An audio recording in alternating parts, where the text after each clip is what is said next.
This fundamental confusion is shocking. Let me be clear. The Department of Defense cannot clearly explain to Congress and the American people the rationale for developing these weapons for the past 4 years at the cost of $15 billion and is now asking for an additional $3 billion for the 2025 budget.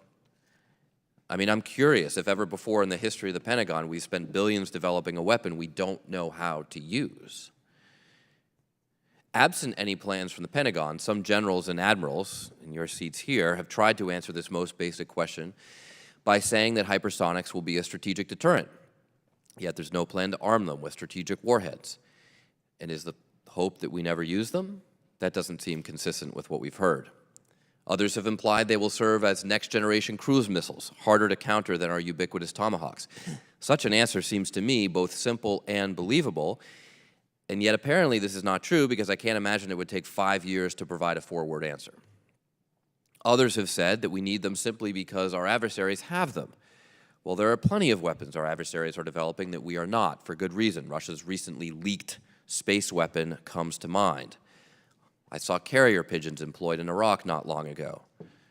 I assume we're not developing them too.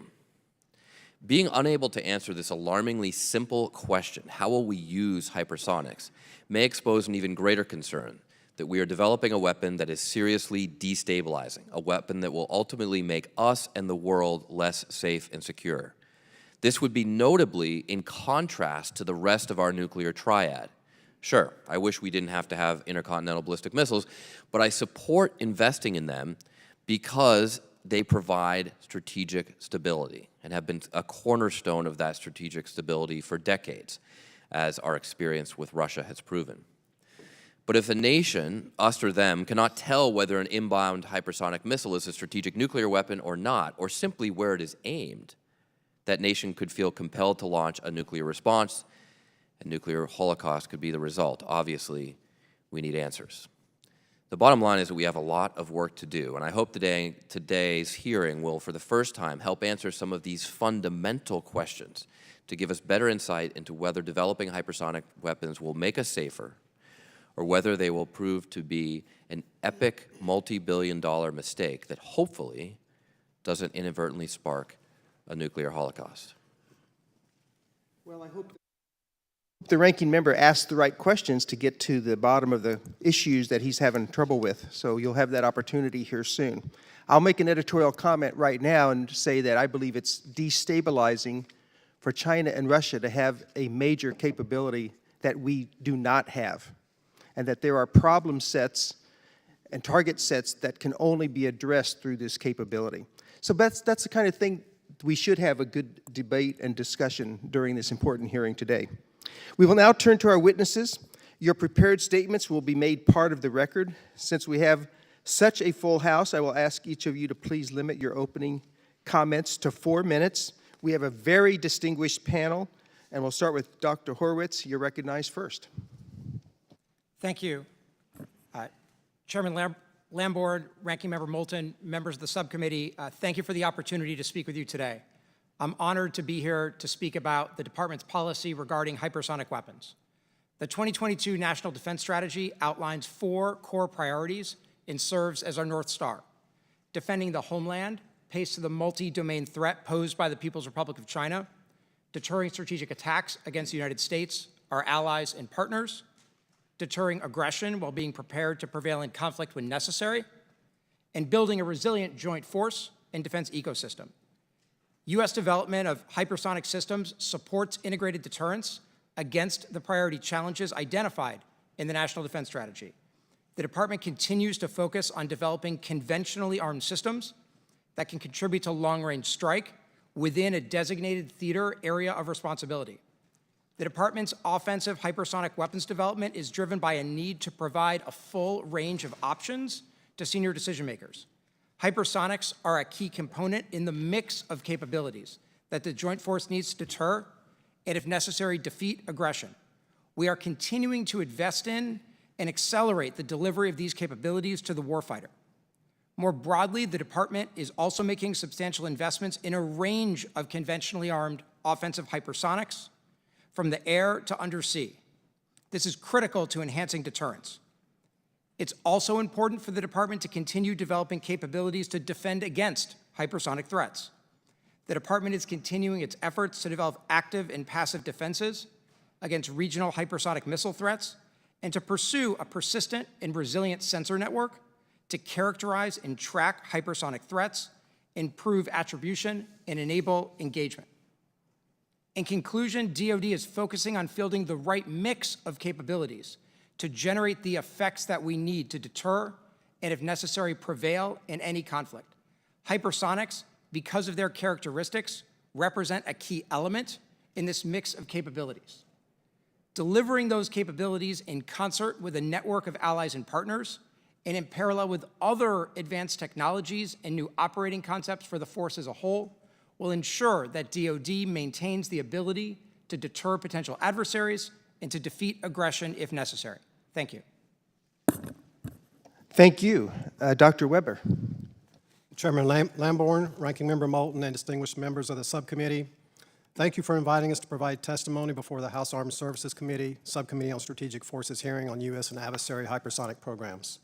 I serve as the Principal Director for Hypersonics in the Office of the Undersecretary of Defense for Research and Engineering. I'm also happy to introduce my research and engineering colleague to my left, Mr. George Rumford, the Director of the Test Resource Management Center. Today we are here because the United States faces unprecedented challenges in national security. The PRC and Russia have deployed high-end defensive and anti-access systems that will challenge our ability to deter adversaries and defend U.S. forces, allies, and partners against rapid military interventions. To address these challenges, the Department of Defense is accelerating the development and delivery of hypersonic systems that provide responsive, survivable, and lethal capabilities to our warfighter. Our strategic approach to delivering these capabilities is focused on 4 priorities. First, demonstrate and transition hypersonic systems through rapid design, build, test, and learn cycles. Second, reduce the cost of hypersonic systems and increase industrial capability to build warfighting inventories. Third, grow and sustain our critical enablers to accelerate the development of current and future hypersonic systems. These enablers are test and evaluation, science and technology, workforce development, and allied partnerships. Fourth, identify, develop, and demonstrate next-generation capabilities. Thanks to the resources Congress has provided, the Department is developing a range of hypersonic and counter-hypersonic capabilities for our warfighters that will hold time-critical and heavily defended targets at risk from survivable standoff range and defend the U.S. homeland, warfighters abroad, allies, and partners against adversary hypersonic threats. Consistent with the direction in the FY 2017 National Defense Authorization Act, the Department is taking risks, pressing the technology envelope, and increasing test and experimentation to accelerate the development of hypersonic technologies and systems. The Department is using the middle-tier acquisition authorities provided by Congress to streamline and accelerate the development of 5 hypersonic strike weapon prototypes. 3 programs, including the Air Force Air-Launched Rapid Response Weapon, the Army Long-Range Hypersonic Weapon, and the Navy Conventional Prompt Strike System, have already reached flight tests in less than 4 years. And we are positioned for the United States to field hypersonic weapon capabilities by the mid-2020s.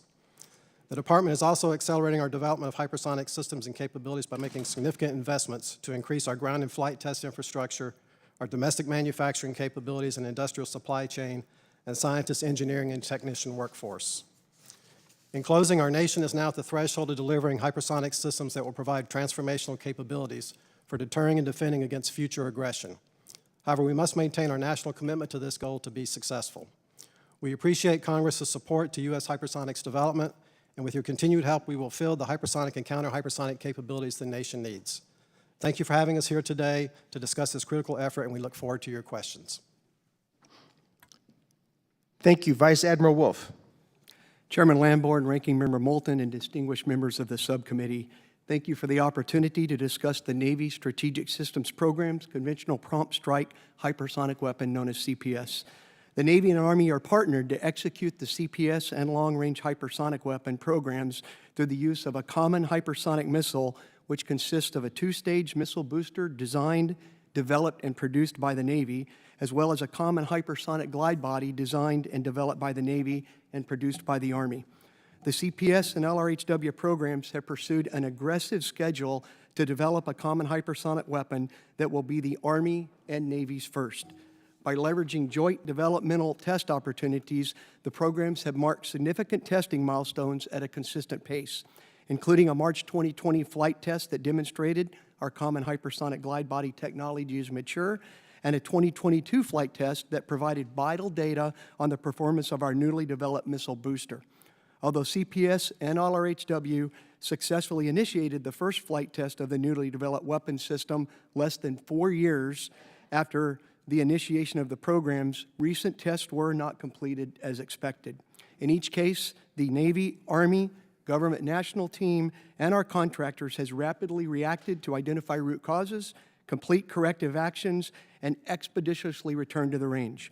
Additionally, our programs have initiated an additional series of design reviews and have planned additional testing opportunities to restore technical confidence, achieve critical knowledge points, and further reduce risk on the path to fielding.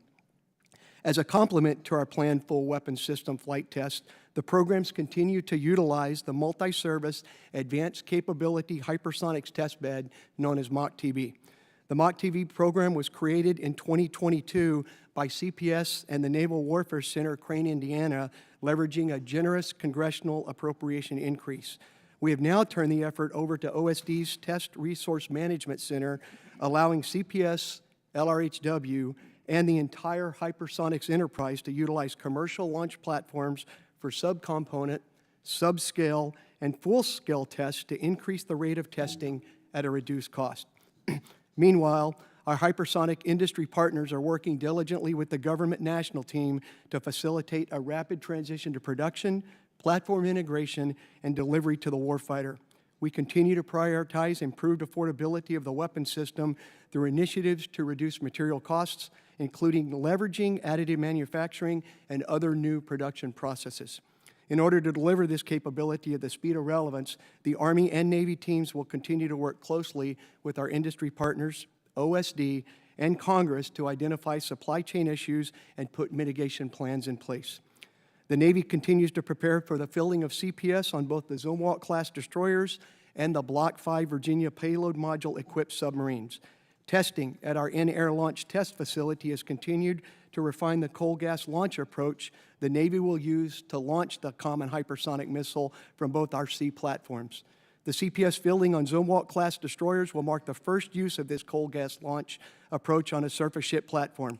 Construction and outfitting of the underwater launch test facility continues, and that will allow the program to evaluate how the CPS missile transits through the water using the newly developed CPS launcher. We have conducted a series of exercises that allow our sailors to execute scenarios in an operationally relevant environment and have deployed a weapon system prototype and missile simulator on a Zumwalt-class destroyer. The ship took that equipment to sea, and we validated that we can demonstrate employment concepts and command and control following tasking by any combatant commander. I'd like to thank Congress for the support you have shown our program and the important focus that you have placed on this essential capability. As the 14th Director, it is my honor to represent the personnel of SSP's CPS program. One of my top priorities is to ensure that these dedicated Americans are poised to execute the conventional prompt strike mission with the same level of success, passion, and rigor as we have since SSP was founded. Thank you for the opportunity to testify today on behalf of the team that will provide our nation with a credible and reliable intermediate-range hypersonic strike capability. Thank you. Thank you, Admiral. Lieutenant General Rash. Chairman Lamborn, Ranking Member Moulton, and distinguished members of the subcommittee, thank you for allowing me here today to represent the Army to discuss the ongoing development of the long-range hypersonic weapon alongside my colleagues in other services and in the Office of Secretary of Defense. And on behalf of the Army senior leadership, we thank you for your continued support of our soldiers, our civilians, and their families. The responsiveness and survivability of hypersonic weapons is unmatched by traditional ballistic capabilities for precision targeting, especially in anti-access area denial environments. The Department made the decision to pursue these systems because these weapons provide the United States with a suite of options to strike at strategic targets. My goal as a material developer is to help ensure the United States military can successfully deter and, if necessarily, defeat and fight our nation's wars. The Army tasked the Rapid Capabilities and Critical Technologies Office with developing the long-range hypersonic weapon on an aggressive timeline. The Army and Navy are closely partnered in this endeavor. The Navy's Conventional Prompt Strike Program and the Army's Long-Range Hypersonic Weapon Program share key components such as a common missile booster stack, the use of a common hypersonic glide body, and of aligned developmental efforts and resources. And these commonalities have supported an emerging industrial base in maintaining aggressive development and fielding schedules. In addition to this partnership, both the Army and the Navy have benefited significantly from the work at government labs and with the considerable support from OSD to help ensure this capability gets delivered. Throughout 2023, the Army and Navy conducted 3 iterations of Joint Flight Campaign 2. While those tests did not go as planned, the Army and Navy teams learned from each of these and worked with industry to make necessary corrective actions to return to the range for further testing. Following the 3rd attempt, both programs worked together to establish multiple lines of effort to conduct a series of design reviews across the weapon system. In close partnership with the Navy, we are pursuing a rigorous test regimen to reduce risk before returning back to flight test. This regimen will ensure incremental success at the subsystem level, making necessary adjustments and demonstrating repeated success, allowing us to return to flight test with unwavering confidence.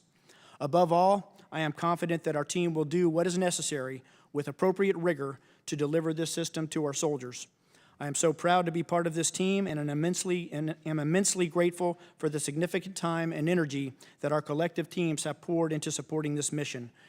We appreciate the support we have received for these programs from Congress and from this committee. Your support and receptiveness to our efforts is paramount to our success, and I look forward to taking your questions. Thank you. Thank you, Lieutenant General White.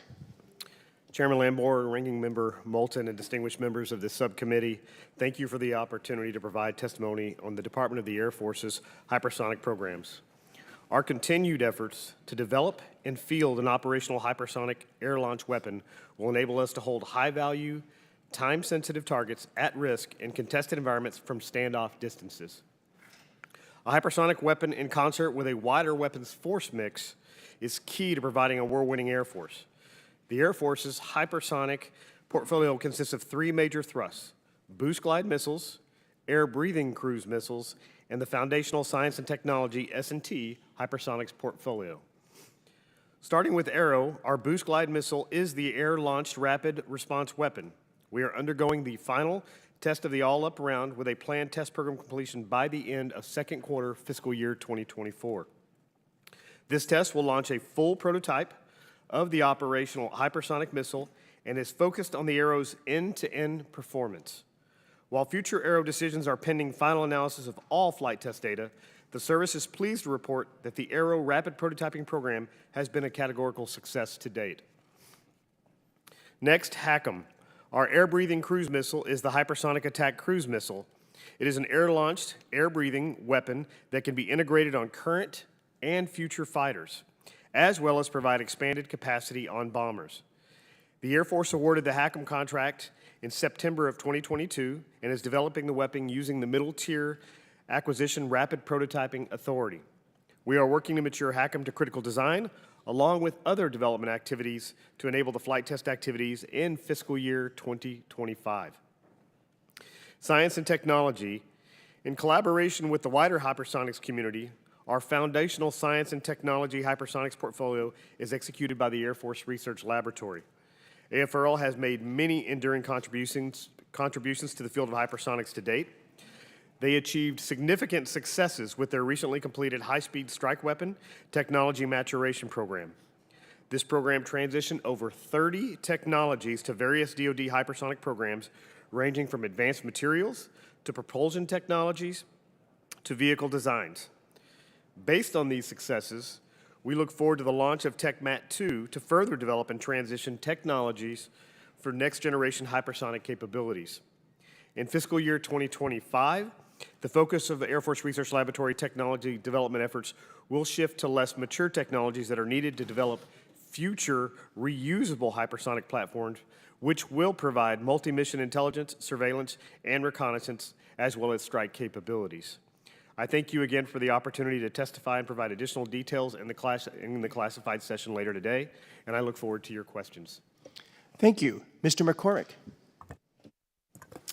Chairman Lamborn, Ranking Member Moulton, and members of this subcommittee, thank you for the invitation to provide the Defense Intelligence Enterprise assessment of China's and Russia's hypersonic weapon systems. I'm a senior intelligence analyst with the National Air and Space Intelligence Center here on behalf of DIA. Our competitors are developing advanced weapon capabilities aimed at holding U.S. forward deployed forces and the homeland at risk. Hypersonic weapons are designed to evade U.S. sensors and defensive systems, and they provide adversary military commanders with unique capabilities. These weapons pose an increasing and complex threat due to availability of both nuclear and conventional capabilities. U.S. competitors are developing multiple configurations and types of hypersonic missiles that can be tailored for employment from air, ground, and sea launchers.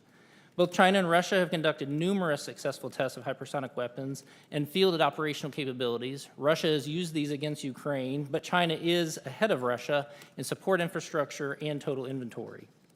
China's missile programs are comparable to top-tier producers internationally, and China leads Russia with its hypersonic arsenal. China's progress is resulting from its efforts over the past 2 decades to dramatically advance its capability in conventional and nuclear-armed hypersonic missile technologies. This has been done through intense and focused investment, development, testing, and now deliveries to the PLA. China has an extensive and robust research and development infrastructure, and PRC researchers have claimed these facilities help expose critical engineering and technology issues before missiles are tested. China is also expanding research into reusable high-speed vehicles. China has demonstrated a high pace of flight testing for its hypersonic systems. This emphasis is enabling China to deploy weapons, including the DF-17, that has an estimated range of at least 1,600 kilometers, enabling it to reach U.S. military basing and fleet assets in Western Pacific. Since 2014, China has conducted several tests in pursuit of an intercontinental range hypersonic glide vehicle. China is pursuing this capability in part due to long-term concerns about U.S. defenses and a desire for parity with the future worldwide missile capabilities. China's investments will enable it to deploy large numbers of hypersonic weapons in line with its plans for a strong and modernized rocket force. China also is advancing advanced high-speed engine or scramjet technologies that have applications in hypersonic cruise missiles. Russia has performed research on hypersonic weapons technologies since at least the 1980s and currently has 3 deployed hypersonic systems. The first is the air-launched Kinzhal. It has a claimed top speed of Mach 10 and a reach of over 2,000 kilometers, and Russia has used this extensively against Ukraine with varying degrees of success and effectiveness. Another weapon is the SS-19 or Avangard hypersonic glide vehicle. Russian officials claim this has capability to fly over Mach 20 and a range of up to 10,500 kilometers. The third system, the Surkon, is a ship-launched hypersonic missile that travels at speeds up to Mach 8. Ukraine reported recovering components of the Surkon, indicating it has also been used operationally earlier this year. And Russia has declared its intentions to continue developing and deploying hypersonic weapons, including another air-launched hypersonic long-range missile called the Ka-95. My goal in this hearing is to help Congress and the nation better understand the threats that advanced hypersonic weapons pose to our forward deployed forces and the homeland. The Defense Intelligence Enterprise aims to support the committee in identifying opportunities to respond to these key challenges. Thank you for your continued confidence, and we are grateful for your vital support.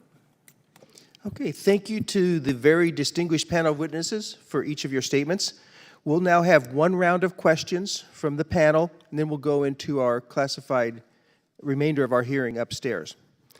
For both Dr. Horowitz and Mr. McCormick, in the hands of the Chinese, are hypersonic weapons able to do something that none other of their weapons can do? I can take that to start. So China is very invested in long-range strike and precision strike capabilities. They have looked at missiles for a long time to achieve their strategic goals, and hypersonics is really a continuation of that commitment to a long-range missile force for counter-intervention and strategic nuclear deterrence. Thanks so much. I think that that's right. The only thing I would add is that we have concern about the hypersonics being developed by the PRC and Russia, given their potential for dual-capable systems, where there may be ambiguity about whether a system is armed with a nuclear or conventional weapon. Those are the kinds of situations where the deployment of hypersonic weapons is more likely to have destabilizing effects during a crisis or a conflict, and that is also not a concern with the hypersonic weapons that the United States is developing. So is it your position that hypersonics have capabilities that no other weapons have? So they combine the benefits of ballistic missiles, which are high speed, and cruise missiles, which are maneuverable. And so you can get those effects with two different types of weapons, but what they really challenge are sensing capability and our defensive capability. And they do provide military commanders very rapid response capability that you wouldn't have necessarily with other weapons. This is why we're pursuing hypersonics in the first place. The combination of speed, range, and maneuverability means they have the potential to generate effects that, in combination with the other capabilities the Joint Force is developing, give us the ability to deter aggression and, if necessary, prevailing conflict. I think it's a straw man argument to say that we would pursue a type of weapon class only because the other side is doing it. I think that there is a use for hypersonics in and of themselves, no matter whether anyone else is doing it or not, and whether they're ahead of us or behind us. Would you both gentlemen agree with that statement? I think that the Department of Defense is well aware of Russia and the PRC's activities in hypersonics, but the United States is not developing hypersonic weapons to respond to Russian or Chinese development of hypersonic systems. We are developing, hypersonics, as you suggest, because we think that their development and deployment is necessary to enhance the capabilities of the Joint Force and our ability to implement the National Defense Strategy. We think that the development of hypersonic systems will support integrated deterrence against priority threats because of that intersection of speed, maneuverability, and range that they have. It helps give senior decision makers the full range of options, especially in a contested battlefield environment where an adversary has deployed anti-access area denial systems. Thank you. Mr. McCormick. I certainly can't speak to the U.S. strategy. I would just say that China views these as an extension of its desire for precision long-range strike and to also enhance the credibility of its nuclear deterrence. These are in line with strategies that it's developed for its ICBMs, its IRBMs, MRBMs, and cruise missiles, and so they extend that strategy. Okay, thank you. Now, here's a question for General Rash, Vice Admiral Wolf, and Lieutenant General White. Can you talk about how your teams are working to overcome recent testing challenges and what problem is on your critical path?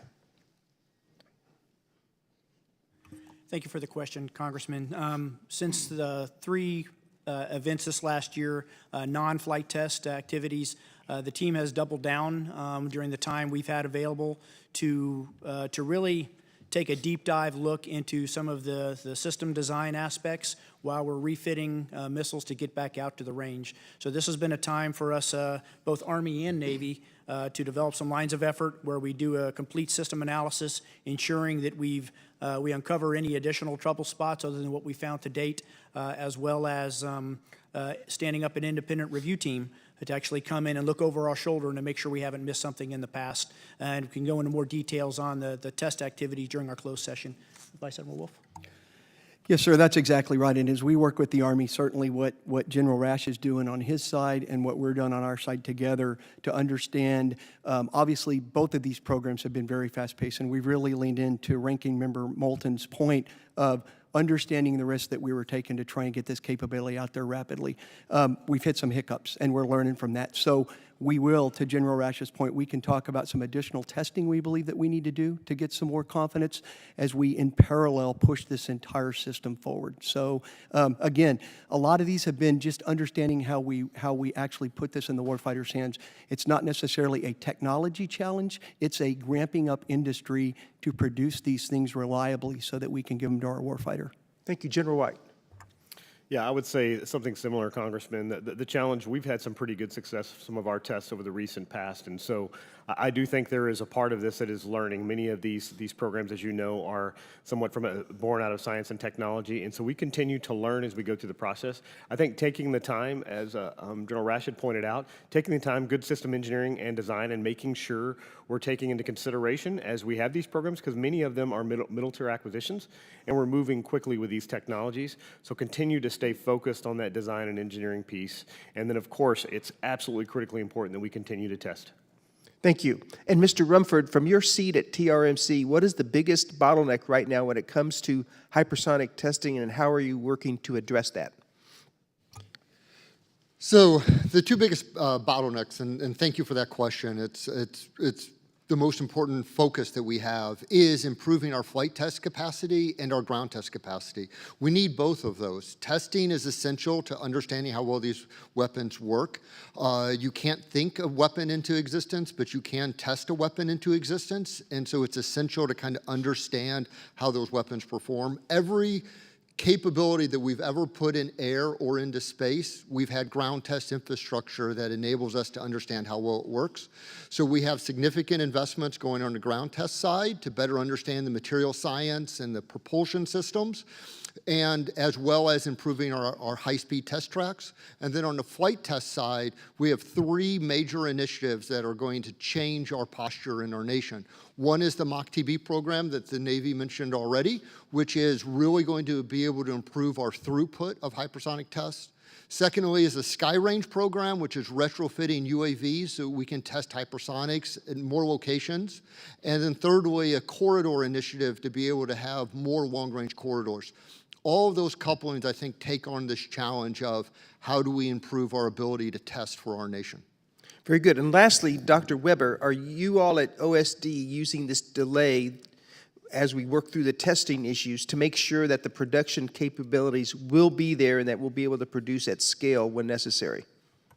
Thank you for the question, sir. So certainly, we are making significant investments in our industrial base. So we are using our authorities and programs in manufacturing technology, industrial base analysis and sustainment, and Defense Production Act Title III to improve our manufacturing technologies, but also to improve our manufacturing capability and capacity with industry, and to ensure that we have a resilient industry base. Thank you. Ranking Member Moulton. Thank you very much, Mr. Chairman. I wasn't quite sure if you were going to call me ranking member or Mr. Strawman, but Ranking Member. look, I support a lot of big weapons investments. In fact, I've even been accused of being a defense hawk, which is not always a compliment, rarely a compliment in my party. So look, if you can answer some of these basic foundational questions with confidence, questions I've been asking for 3 years now, then you have every right and a very good chance of changing my mind. But I'm asking these basic questions because I haven't been able to get simple answers to these simple questions. Now look, a congressman recently decided to leak the fact that Russia is developing a nuclear space weapon. Dr. Horowitz, do we have a plan to develop our own nuclear space weapon to deter this development? We're here to talk about conventional hypersonics. Yes, my question is, do we have a plan to develop a nuclear space weapon to deter the Russians' recently leaked development of such a weapon? Not as far as I know, but I'm happy to take that for the record. Well, I would love to see it for the record if the answer changes. So the point is that we don't plan to develop one just to deter a weapon because our adversary has it. There are a lot of other examples of this. For example, we developed blinding lasers, and we decided that that's probably not a great thing to subject our infantry to. So years ago, we, through diplomacy, achieved an agreement that's been upheld even by our adversaries not to use blinding lasers on the battlefield. In fact, you could say this about just about every other major weapon system that has been canceled since DoD was established, that even though our adversaries have some things, we don't necessarily develop them ourselves, and we know that's a long list. Now, the chairman said in his comments about my opening statement that hypersonics provide the only way to get to certain targets. So, gentlemen, does that mean that there are targets today that we don't have the means to strike? Admiral Wolf? Sir, that's difficult to answer in an open forum. As we talked about, I'm prepared in the closed session to walk you through, at least from a Navy perspective, some of the things that went into our initial capability document requirements and also went into the other requirements that we're developing our system specifically for. So if I could take that question in the classified form, I'd be happy to go further into that. Sure, okay, that sounds good. I'll look forward to it. Dr. Horowitz, the foundation of nuclear deterrence is through the concept of mutually assured destruction. We know that if we launch a bunch of ICBMs from missile fields out west, that we can expect the exact same thing in return, and that's what's prevented either us or Russia from doing so. Russia and China have been very clear that they are developing hypersonic missiles as a strategic deterrent, equipping them with nuclear weapons to evade our homeland missile defense systems. And this is why you said that adversary systems, which are dual capable, conventional or nuclear, are strategically destabilizing. And I want to emphasize the fact that you said that in your testimony. If we detected a salvo of hypersonics coming our way, something we can't do today, by the way, but we're hopefully able to soon, how would we respond? I think we have established processes and procedures for how the department would make that decision and how and when the United States would respond and in what time frame would be a decision that senior military leaders or the president would make, and happy to talk about that more in the closed session. Well, let me just posit that we've been very clear and very public about the fact that if we see a whole bunch of nuclear-tipped ICBMs coming our way, we're going to respond with the same thing, and that's what prevents Russia from doing it.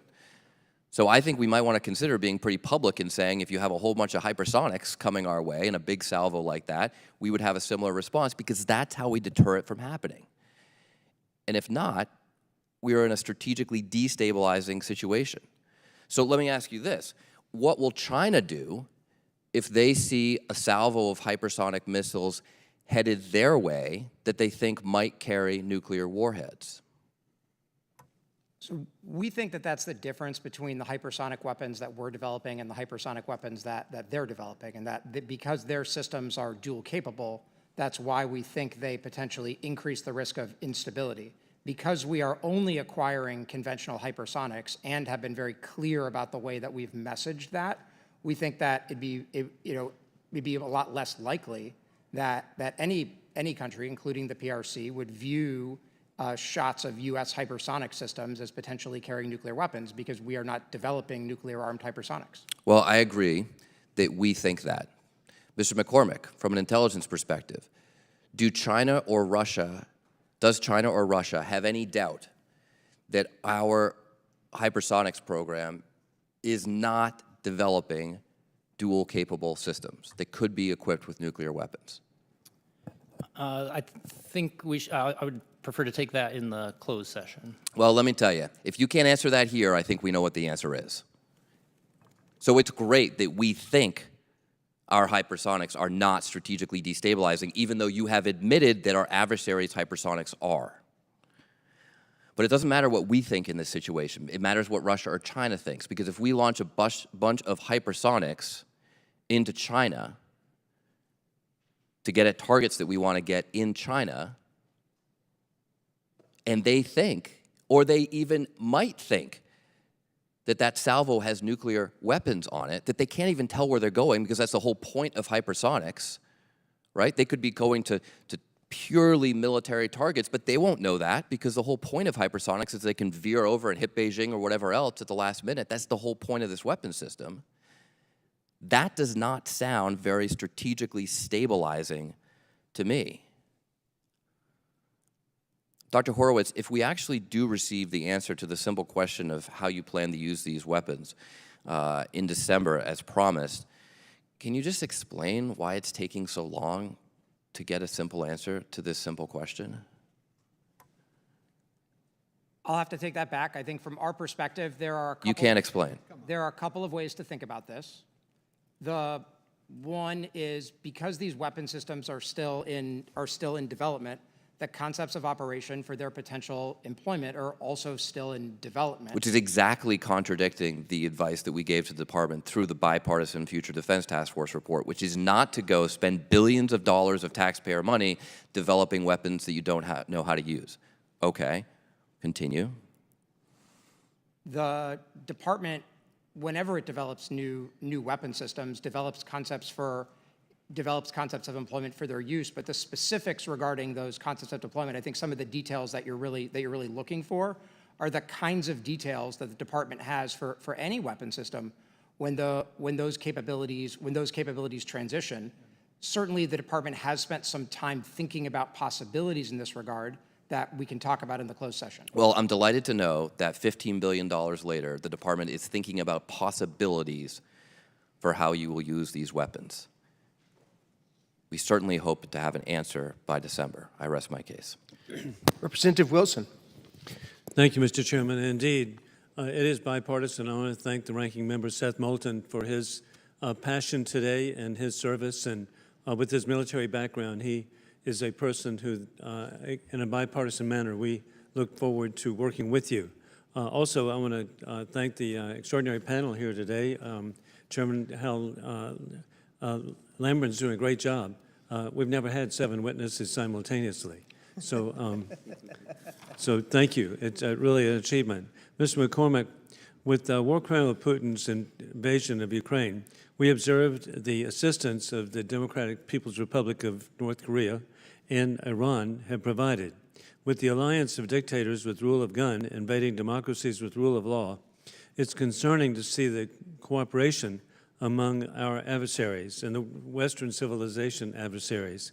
Is there evidence that suggests that the axis of evil, war criminal Putin, the regime in Tehran, and the Chinese Communist Party are cooperating in the development of hypersonic missiles, exchanging technologies or collaboration within their own industrial base?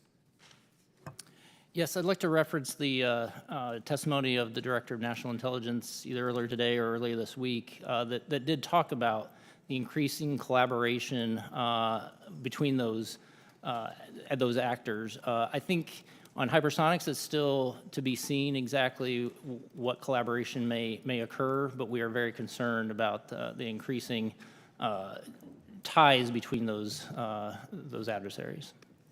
And indeed, too, Dr. Weber, it's critical that the United States cooperate, as we see the axis of evil cooperating, with our foreign partners in the development of hypersonic missiles and share the cost in developing hypersonic programs. Expanding hypersonic program efforts with our foreign partners, such as NATO partner Sweden and South Korea, would undoubtedly strengthen our ability to deter foreign adversaries. We know firsthand of the technological industrial capabilities of South Korea, and which is well represented here in Washington by Ambassador Hyung Dong Cho.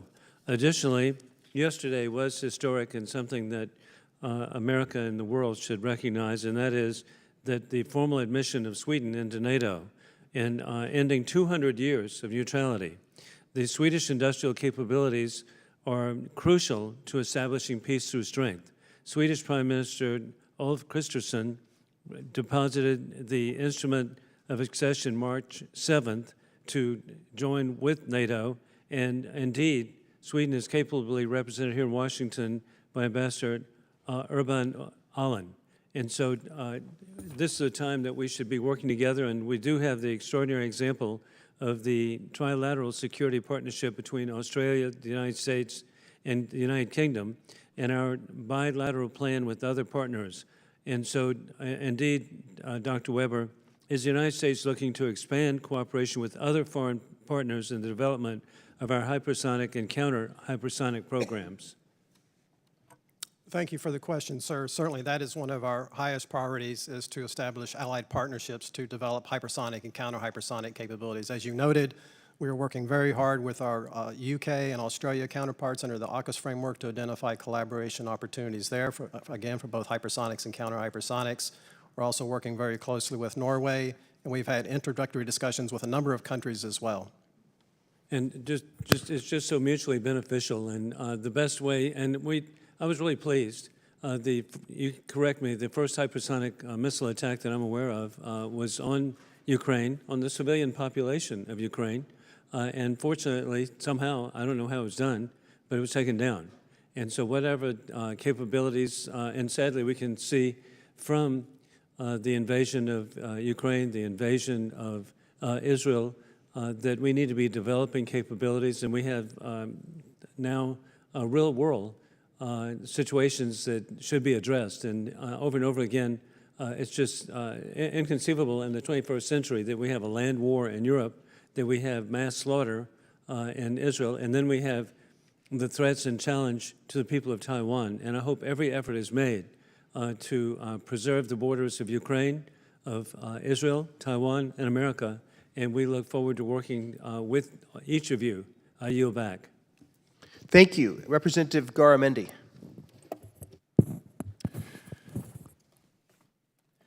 First, thank you very much. Extremely important hearing. Thank you for bringing it to our attention and for all of the witnesses here. There's a lot of dancing around some fundamental questions that have gone on here. I recall not too long ago we had a long debate about the LSRO, whether it was conventional or nuclear, and I think it's probably currently dual capable. And now Mr. Moulton has raised the question once again of this new system. Is it nuclear or is it conventional? And Mr. Horowitz, you danced around this question. I want to put it to you very directly. Can you confirm at this public hearing, on the record, that we are not developing this new system, this hypersonic system, for nuclear capability, and that it is only for conventional? The only hypersonic weapons the United States is developing are conventional weapons, And not nuclear? Not nuclear weapons. Thank you. There's been a lot of discussion about the capabilities of the hypersonic and its effectiveness and the effect that it has on a particular target. I think this is what Mr. Moulton wanted to get to, and I guess that'll be in the classified setting. The witnesses here have raised the questions about the use of a ballistic missile with a maneuverable warhead. General White, I think you did this specifically with your testimony with regard to the HACM. A HACM with a maneuverable warhead. How does that differ in its effect with a hypersonic weapon that also is maneuverable? I can certainly take that question. I don't believe it was me that referred to it. I believe it was Mr. McCormick in his testimony. But bottom line is the point he was making in his testimony, essentially what a hypersonic weapon is essentially a cruise missile with ballistic capabilities. If you want to add to that, Sure. I'll just add that our adversaries are looking at a broad variety of systems, some closer to ballistic missiles, some closer to cruise missiles, and there's a very large design space that they're exploring, and each of those bring different challenges to defending against. And so when we say hypersonic system, there's actually a lot of diversity even within that field of weapons that we see being developed. I believe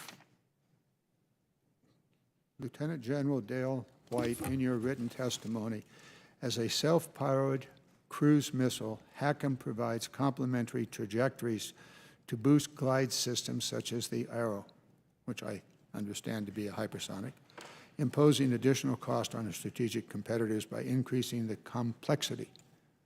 Yes, sir. What I was referring to there is that the hypersonic attack cruise missile is a cruise missile that has speed, range, and maneuverability like we talked about. And so that is the focus of that particular capability. And how does that differ from a hypersonic? So it's exactly what Mr. effectiveness. McCormick said. The dependence on how, and I can't go into too much detail here, all hypersonics are technically not created equal in terms of from a technology perspective, but I can certainly go into greater detail, and I think I plan to during the closed session. Well, the GAO suggests that a hypersonic is about 17 billion, and a cruise missile or a standard missile with a maneuverable warhead is about 1/3 less to achieve the same effect. Anybody disagree with that analysis? So I think that analysis has to be highly contingent on how many you're buying, for example. Doesn't everything? Yeah, so the greater quantity would be a determination. I know there was some questioning from Dr. LaPlante and the Honorable Shu early on about the cost of weapons. And so we sent over an RFI that basically laid out some of the details on that, and quantities have a significant impact over the overall cost. But in comparison, there The is... more you buy, the cheaper they are per unit. Yes, sir, that is correct. And the total cost? I'm going to yield back. Thank you. Thank you. Representative Desjardins. Okay. Thank you, Chairman. I know the Chairman's already discussed ground test infrastructure a little bit, and you addressed some of the bottlenecks, but I wanted to go just maybe a step further with Dr. Weber and Mr. Rumford. We know it's a painstaking process to modernize aging ground test infrastructure, but it's picked up speed over the last decade due to bipartisan efforts in this committee as well as the work done within your department. Can you give the committee an assessment of our ground test infrastructure today? Are we moving fast enough, and what areas of improvement remain?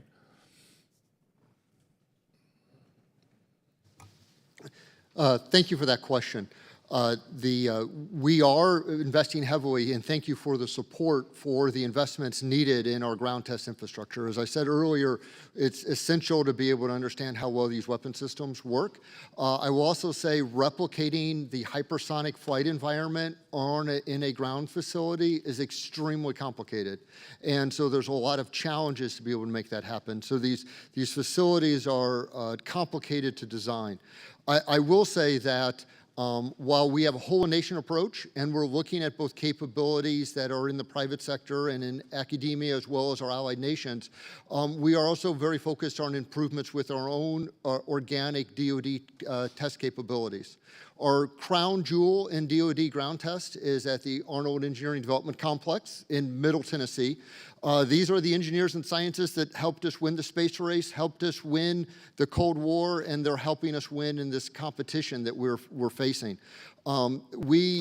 As you mentioned, taking aging instrumentation and aging facilities and modernizing them that does have limitations and challenges to it.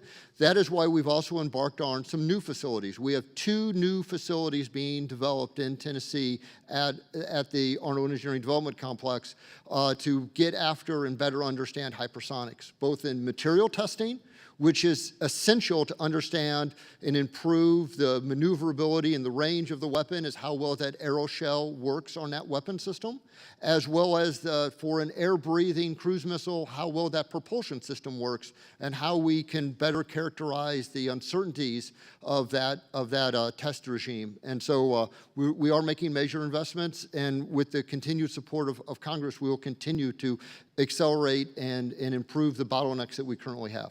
Okay. For the sake of time, Dr. Weber, or either of you, you were kind enough to meet with me last week in my office, and you all highlighted an interesting issue surrounding the flexibility that would be helpful in expediting these modernization efforts, particularly with some of the supply chain issues and some of these construction materials and replacement parts that have long lead times. Can you briefly touch on how you're grappling with this issue within the department and how this committee can be helpful in this effort?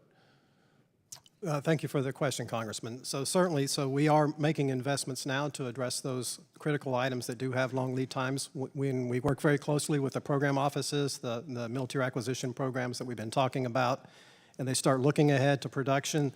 You know, we learn from them what are the long lead items that would delay the production or slow the production rate down. So we're making investments in the department to address that. So we are bringing on new industry to expand our industrial base, to increase their capacity and also give us the resilience that we need. Okay. And I have a minute and a half, Dr. Weber. When Secretary Shu appeared before this committee last month, we briefly talked about the value of reusable hypersonics. Can you describe in a minute or less the concept of reusable hypersonics aircraft and what it will mean for our ability to project force over China, and how will this capability allow us to overwhelm Chinese anti-access aerial denial capabilities for critical ISR and strike missions? Certainly. Thank you for the question. Yes, sir. So we are looking at reusable hypersonic aircraft for responsive strike and ISR missions. So we're currently conducting studies to understand the military utility of that. And we are also doing some work at the science and technology level to address the critical technologies that we would need to burn down in order to move to the next phase for an activity or program like that. Okay. And I will yield back. Thank you. Mr. Vasquez, Representative Vasquez. Thank you, Mr. Chairman. Thank you to all the witnesses before the subcommittee to discuss this very important topic. I proudly represent New Mexico's 2nd Congressional District, home to Holloman Air Force Base and White Sands Missile Range, the birthplace of America's missile and space program. New Mexico's testing and manufacturing capabilities are critical in keeping the United States at the forefront of innovation, and there's no better place to display those capabilities than at Holloman. Dr. Weber, the high-speed test track at Holloman Air Force Base is one of the Department of Defense's most valuable tools to test and evaluate hypersonic weapons in a safe, controlled, and cost-effective manner. Unfortunately, like many pieces of critical defense infrastructure, the test track for years has been in critical needs of significant updates. What steps is the department taking to modernize the test track, and how important is it to maintain critical test and evaluation infrastructure like that found in Holloman for the future of hypersonic testing in this country? Yeah, thank you for the question. The Holloman High-Speed Test Track is a critical asset to our development of hypersonic weapons. We use it extensively for warhead testing, lethality testing, before we actually conduct those tests through flight tests, so it's a critical enabler for us. We also use it to look at weather effects as well, to look at what are the weather effects or erosion effects on a hypersonic weapon. So TRMC, I'll pass this to my colleague from TRC, but they're looking at modifications or upgrades to the Holloman High-Speed Test Track, so I'll just pass it to them. Thank you. Thank you for the question. Being able to replicate hypersonic flight on high-speed test tracks is an essential ingredient to the success of developing hypersonic systems. So it is essential to have this test capability. As Dr. Weber said, we are making some modernization efforts and we are improving some things. But simply put, as a nation, we need a new track. When we modernize the track, we have to take the track offline for a period of time, which is the exact opposite of what we want to be doing while we're trying to go fast and take on more risk. So while we've been making some modernizations and trying to make sure that we don't impact the speed of testing, we are studying and embarking upon a capability to build an additional new track so that we can have a better capability for our nation. The track we have now is 70+ years old. It was originally designed to test ejection seats in airplanes, and over the years it was modified to be able to do things like test faster systems and missile defense capabilities and lethality tests. But if we're really going to move after and get after testing hypersonics, we're going to need a new track capability in our nation. Thank you, Mr. Rumford. Thank you, Dr. Weber. And like a lot of military infrastructure, research and development infrastructure in New Mexico, a lot of it is 70+ years old, but yet we continue to be the nation's testing ground. Now, sure, we'll give you the first free mile to space for free because we're at 5,500 feet of elevation, but we need more in terms of investments from the Department of Defense in these critical facilities. Now, beyond the integral role that we play in testing hypersonic weapons, we're also a leader in manufacturing key components for hypersonic and other critical weapon systems. Dr. Weber, what would you say are the biggest challenges to the department that they face in recruiting and retaining a workforce of well-trained civilians and contractors to meet the development and production demands at places like Holloman? Yes, sir. So thank you for the question. And that also is a priority for us as workforce development. As a matter of fact, our Joint Hypersonic Transition Office, they are the lead for our workforce development for hypersonics, for our hypersonics critical technology area. So it's important that we work very hard to attract the scientists, the STEM students, as well as the technicians. So it's not just the scientists and engineers, but also the technicians as well and the skilled laborers who can help us with production. So through the University Consortium for Applied Hypersonics, for instance, we're funding research with over 300 undergraduate students to get them training in science and technology associated with hypersonics. We're also working to establish internship programs for those students to come and work in government or industry labs.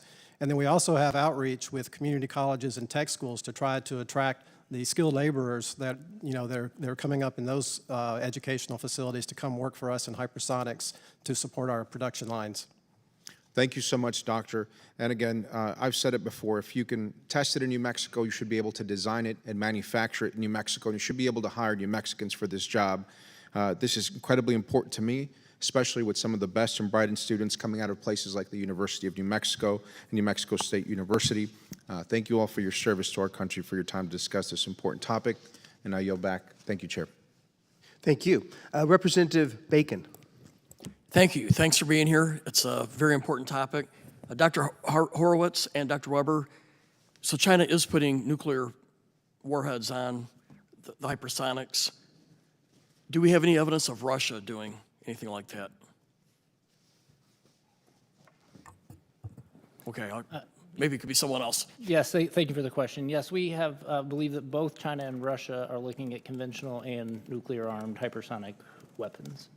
So then I go back to the original two I was going to ask. Are we confident that it's not right for us to do the same? If Russia and China are putting nuclear warheads on hypersonic delivery systems, why isn't that we're not? And I know you mentioned a little bit because it's confusing if it's a conventional warhead or a nuclear warhead, but it doesn't seem to be stopping the Russians or Chinese. So are we confident this is the right decision?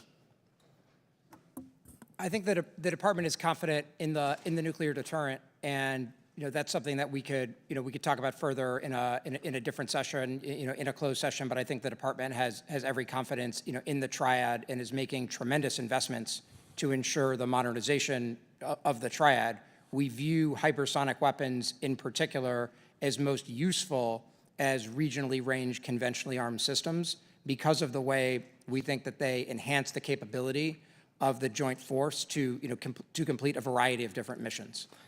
So based on the expense of each delivery vehicle, you mentioned this a little bit. What are the best targets to go after? Because they're expensive, so you have to get you have to hit a valuable target. So what is the right kind of targets? So, sir, thank you for the question. We obviously can't talk about the specific targets or missions here in this session, but each of the systems that we're developing have different attributes.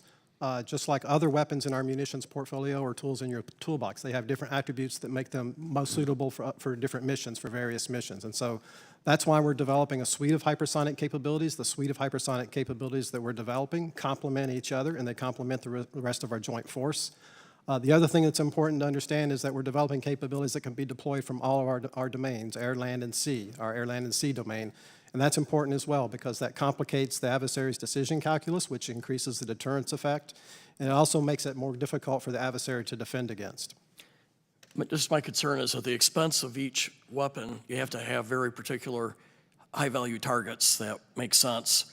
It's like us shooting Patriot missiles at a 122 millimeter rocket or something. It's got to make sure it's worth the value. Yeah. So talking about the air, land, and sea domains, who determines the right mix? Because if I understand right, the air-launched portion is actually it's less expensive because it's easy to configure the hypersonic to the airplanes already.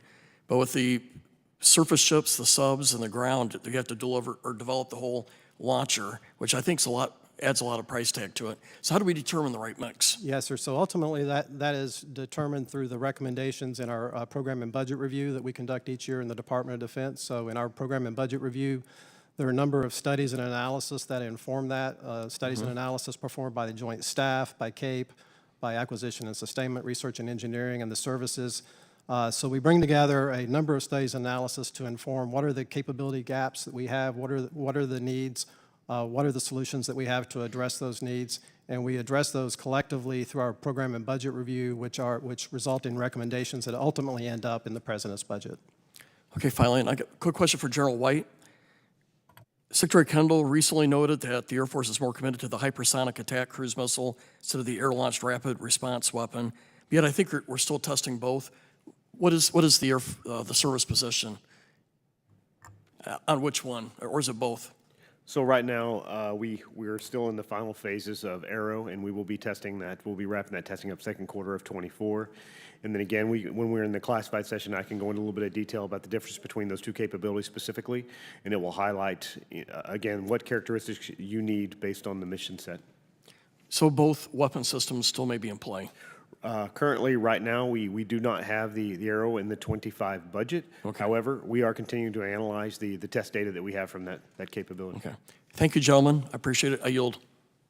Thank you. Representative Carbajal. Thank you, Mr. Chairman, and thank you to all 7 witnesses. I think this is a record for the amount of witnesses at one of the hearings I've attended. Fielding our own hypersonics capabilities seem to be eluding us, even as our peer adversaries are finding success in this technology. This is a technology that might cost the taxpayers billions, without delivering the intended result. But it is a technology we need to continue pursuing to keep pace with China and Russia and to allow ourselves to better understand the threat. I think research is critical to understanding and deploying any new and emerging capability. Our nation is lucky to have some of the top universities in the world leading cutting-edge research. Cal Poly San Luis Obispo is in my district, and it is working with the Air Force Research Laboratory on building a Ludwig tube wind tunnel capable of Mach 6 to conduct hypersonic research. Dr. Weber or Dr. Horowitz, can you speak to the importance of university research plays in supporting the development of capabilities like hypersonics? And do you think it is important for the department to continue these type of research partnerships? Thank you for the question, Congressman. Our universities are one of our asymmetric edges. They're very important to developing our hypersonic capabilities. They bring the best and the brightest ideas and scientists and engineers into the ecosystem that we need to develop hypersonic systems. As I mentioned before, with the Joint Hypersonic Transition Office, we established the University Consortium. We have over 100 universities in that university consortium, and that we're funding to do applied research. So one of the key things about this university consortium is that we are working with them to conduct applied research in addition to the basic research that's funded by our service labs. So that partnership is key. Again, it's one of our asymmetric advantages that we have. And the relationships with the universities are also important for identifying and developing those next generation capabilities as well. Dr. Horowitz? Absolutely. I agree with Dr. Weber completely. Our universities are an enormous comparative advantage, and our investment in them and the knowledge they produce has been critical to the military technological edge that we've enjoyed for decades and hope to continue to enjoy, whether in hypersonics or in other areas. Your answers would have been perfect if you said the best universities are in my district. But one potential way to drive down costs of hypersonic systems is to make them reusable. Dr. Weber, can you describe the concept of a reusable hypersonic aircraft and what it will mean for our ability to project force over China? How would this capability allow us to thwart or overwhelm Chinese anti-access area denial capabilities for critical ISR and strike missions? Thank you for the question. So a reusable hypersonic aircraft would take off and land on a conventional runway just like any other aircraft, but it would accelerate to hypersonic speeds and cruise at hypersonic speeds to perform missions. The missions that we've identified would be responsive strike and ISR, so it would give us the ability to deliver effects and to collect ISR very quickly, much quicker than our traditional bomber forces would. Thank you. Dr. Weber, can you describe the timetable for development of reusable hypersonic aircraft, and what are some of the key technology development targets you're looking at? Thank you. So we are currently addressing critical technologies for hypersonic aircraft. With reusable aircraft, one of the key differences between that system or that application and, say, a weapon, of course, are the reusable structures. So there's a lot of work that we have to do in the science and technology world to address the materials and structures for a reusable hypersonic aircraft. Also, the propulsion systems are different in the sense that they're combined propulsion system as opposed to a single type of propulsion system. So reusable materials and structures, propulsion systems, power generation is another key technology. Thank you. In 2018, Congress recognized hypersonics was one of the 6 key technologies, and the Office of Undersecretary of Defense and Research and Engineering was established to drive the technological development required to secure the homeland and warfighter deployed abroad. Mr. Weber, how confident are you that we are on track to lead on this technology? And if we are not there yet, what will it take to get there? So thank you, Congressman. So I'm confident that we can deliver this technology and this capability into the hands of the warfighter. It's important for us to maintain our national will and our national commitment to this area. We have made good progress, and we are at the threshold of delivering capabilities to the warfighter in the next couple of years. Thank you. I thought I'd ask you some softball today since you were getting grilled earlier. With that, Mr. Chair, I'll yield back. Thank you. Representative Strong. Thank you, Mr. Chairman. I thank each of you for being here today. As I've said many times before, Huntsville, Alabama is no stranger to hypersonics. I'm thankful for the chance to have this discussion with all of you today, and especially glad to see one of Redstone Arsenal's own here today, Lieutenant General Rash. Welcome. The standard of excellence and dedication to the mission set by RICTO should be an example for the entire department. Dr. Weber, I also appreciate you taking the time to stop by my office last week. My first question is for you, General Rash and Admiral Wolf. The Navy Conventional Prompt Strike, CPS, and Army Long-Range Hypersonic Weapons program were structured to go into production earlier than traditional missile development programs once the flight test phase is complete. Do you believe the CPS and the LRHW will complete their flight test phase this year? Thank you for the question, and it is good to be here. Absolutely.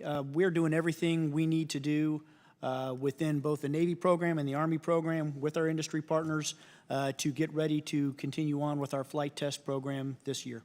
Thank you. Can you briefly speak to how the joint nature of these programs has contributed toward their success thus far? Yeah, I'll take that one to start. I would say, sir, as we've talked about in the past, this is a program that I think is unique to some of the things we've done in the Department of Defense.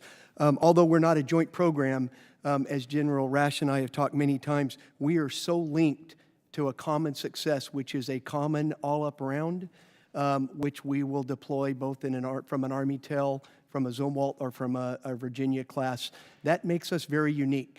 And although we are budgeted separately, we run our individual portions separately, everything we do has to be done together because it's not one or the other being successful, it's both being successful. And I think that's driven us to get to the point we've got, although arguably, yes, we've had some challenges, but I don't personally believe a traditional program with one service doing it would be where we're collectively at today. I agree. Last month, the press reported on a meeting between the Secretary of Defense and the defense industry asking companies, and I quote, to accelerate hypersonic weapon development as U.S. lags behind China, close quote. While I agree with the sentiment and glad the department is communicating with industry, the principal way to do this is through contracts and funding, putting your money where your mouth is. Admiral Wolf and General Rash, do you believe the Common Hypersonic Glide Body program has the manufacturing infrastructure and resources ready for production? Congressman, with this committee's support and Congress's support over the last several years, we have made the investments in the Common Hyper Glide Body industrial base to support the requirements for the Army's program in the near term and the Navy's program as well, with flexibility to scale up in the out years as needed. Thank you. Would you say in general these programs have gone faster and cost less than typical missile development programs? These programs, CPS and LRHW, are significantly faster, much more aggressive schedule than traditional programs. I mean, we're 5 years, we're into the 5th year of this activity from the Army's perspective. Traditional Army missile programs anyway are anywhere 7 to 10 years, so we're well ahead of schedule. Cost, it's expensive going fast. You pay a price, but then again, we're seeing a lot of that up front versus on a traditional program, it would be spread out over a longer period of time. Thank you. Mr. Rumford, our national hypersonics test infrastructure is inadequate to meet current and future demands of current and next generation hypersonic programs. How is the Test Resource Management Center balancing investments across industry and academia to complement government facilities and accelerate testing and fielding of hypersonic weapons? Thank you for that question. We definitely need to have a whole nation approach for our test infrastructure. We have such of a bottleneck within our own government facilities. We're not going to be able to close the gaps our nation needs to if we only rely on government facilities. So we absolutely are partnering with the private sector, and there are some very innovative approaches that they're taking that is giving us new opportunities to do testing. as well as looking at what availability that we have in academia and academia tunnels, as well as our allies equally also have hypersonic test capabilities. And we're looking to leverage all of those to be able to meet the gaps that we need to Thank cover. you. Thank you. Thank you. Mr. Chairman, I yield back. Thank you. And last but not least, we have the representative from Indiana, Representative Banks. Thank you, Mr. Chairman. Mr. Rumford, what else do you need from Congress to scale the MACH-TB program? So MACH-TB, thank you for that question. MACH-TB is actually a game changer to how we take things on. If you look at traditional acquisition and what the three gentlemen to my left have to do, is often when they're doing their all-up round tests, there's a whole set of components that are all being tested for the very first time. What MACH-TB is really brought is this game-changing approach that we have hypersonic flying test beds. Things that we actually can't test in a ground test facility, like a new radio system, a new comms link, we can test in a very reliable, repeatable type solution with MACH-TB. So MACH-TB is an essential solution that we want to move forward on. From a standpoint of support from Congress, absolutely is the approach of funding. We definitely need funding to be able to move forward and to scale the program to the size we need. From an authority standpoint, we believe that we mostly have all the authorities we have. One of the things that we're looking at when we use private sector activities is understanding that public-private relationship and who has the responsibility. So, for example, we're part of the MACH-TB program is looking at leveraging commercial space ventures like Varda that is launching into space, and then we're looking at using the reentry aspects as a hypersonic profile.